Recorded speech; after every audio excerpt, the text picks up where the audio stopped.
ದತ್ತಾತ್ರೇಯಂ ಮಹಾತ್ಮಾನಂ ಜ್ಞಾನನೇತ್ರಂ ನಿರಂಜನಂ ಜ್ಞಾನವೈರಾಗ್ಯ ಸಿದ್ಧ್ಯರ್ಥಂ ದತ್ತಾತ್ರೇಯಂ ಸದಾ ಮುದ. ಈ ಗಾಯತ್ರಿ ತಪೋಭೂಮಿಯಲ್ಲಿ ರಜತ ಮಹೋತ್ಸವದ ಸುಸಂದರ್ಭದಲ್ಲಿ 108 ಗುರುಚರಿತ್ರೆ ಪಾರಾಯಣವನ್ನು ಮಾಡಬೇಕು ಅಂಥೇಳಿ ಮಹಾಸಂಕಲ್ಪವನ್ನು ಲೋಕ ಕಲ್ಯಾಣಾರ್ಥವಾಗಿ ಹಮ್ಮಿಕೊಂಡಿದೆ.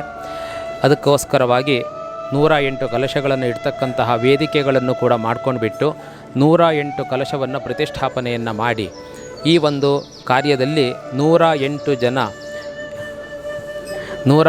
ಜನರು ಕೂಡ ಪಾರಾಯಣಕರ್ತರಾಗಿ ಬಂದಿದ್ದಾರೆ.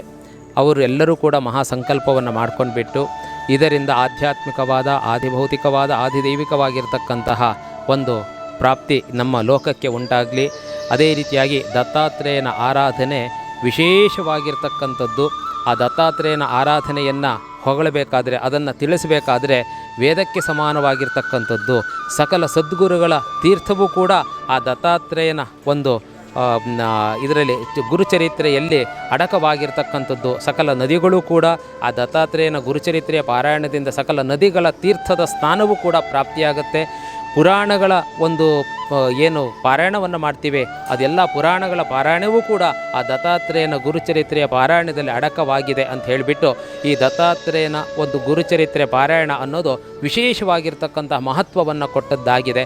ಇಂತಹ ಒಂದು ಗುರುಚರಿತ್ರೆ ಪಾರಾಯಣ ಸಕಲ ಲೋಕಕ್ಕೂ ಕೂಡ ಕಲ್ಯಾಣವನ್ನು ಉಂಟು ಮಾಡಲಿ ಅಂತ ಹೇಳಿಬಿಟ್ಟು ಈ ಸಂದರ್ಭದಲ್ಲಿ ನಾವು ಪ್ರಾರ್ಥನೆಯನ್ನು ಮಾಡ್ತೇವೆ.